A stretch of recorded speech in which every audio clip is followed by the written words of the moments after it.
Honest, I don't know how much longer I'm going to use this mic because I don't like the quality of it, but your girl bought it, so she's going to keep trying it out, but we'll see. We'll probably upgrade for another video.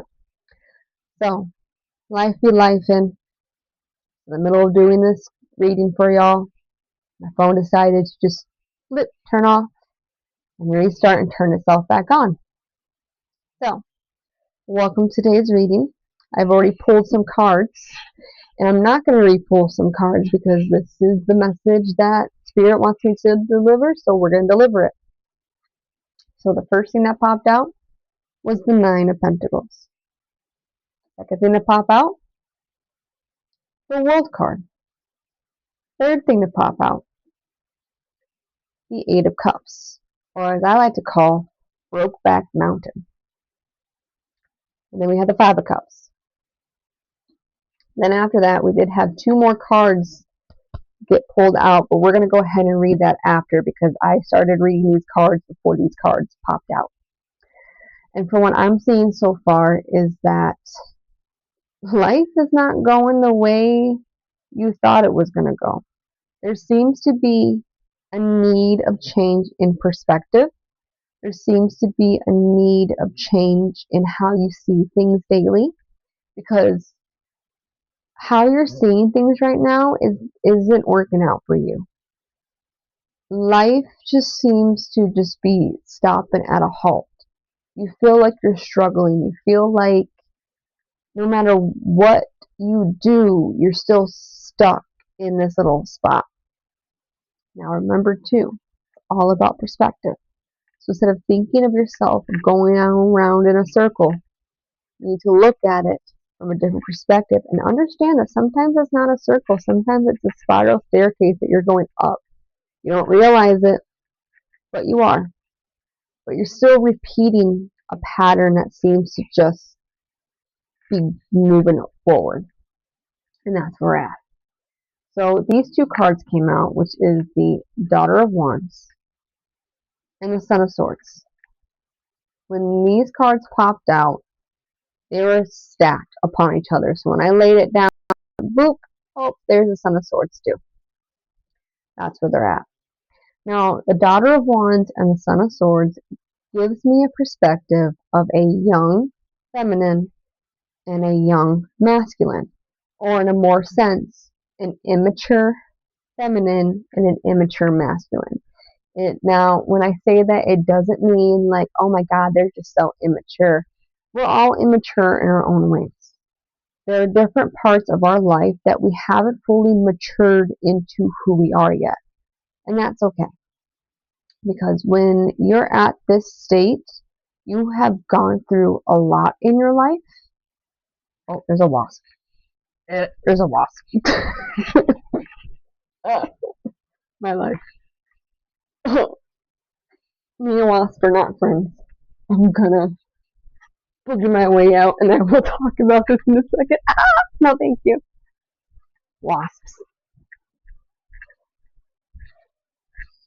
I wasn't kidding when I said my life be life right now. I'm doing this thing chicken wing. Okay. Left my cards. But that's okay.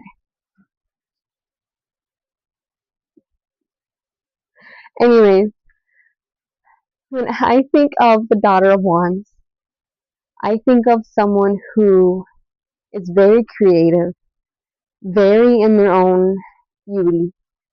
They're someone who has a different understanding and view of the world. They see the beauty in everything. However, they had an upbringing that makes them kind of like a wounded dog. They don't just trust everybody and anyone. They are very skeptical about people the first time. They unfortunately have trusted all the wrong people, and because of that result, they were stuck, wounded, and on their own. They brought themselves up.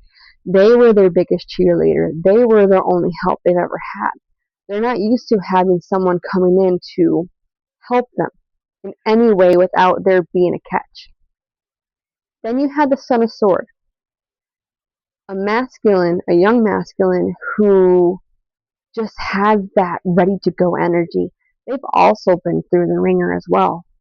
They've been through a lot in their life, but they've always kept on getting back up. And instead of going the, well, I can't trust anyone route, they kind of go the, well, I just want to help others route. You know, they're going to dive in, they're going to go, and they're going to get that done, and nothing is going to stop them. However, because of that mindset, they tend to overstep their boundaries. Now, they're not overstepping the boundaries for their own sake, they're overstepping boundaries thinking that they're helping. And when you put these two dynamics together, it can clash a lot because all they want to do is help this wounded feminine. They already see the beauty that this wounded feminine had. They see all of the stuff this wounded feminine has been through. And all they want to do is help. But the only way they know it to help is by charging straight in. And that wounded feminine needs more than that. They need someone to build a trust with them. They need someone who's going to build a trust system and go slow. Not super slow, doesn't have to be like snail pace slow, but a slower pace than what this Princess Sword is used to. And this Princess Sword is just like, man, I'm just trying to do my best to help, and they're not letting me help, and why aren't they letting me help, and blah, blah, blah, blah, and they're just constantly clashing. And so with that being said, what I'm seeing with these cards is they need to find a balance. They are a duo that can create something so beautiful together. They are partners that can do so much for one another and grow with one another.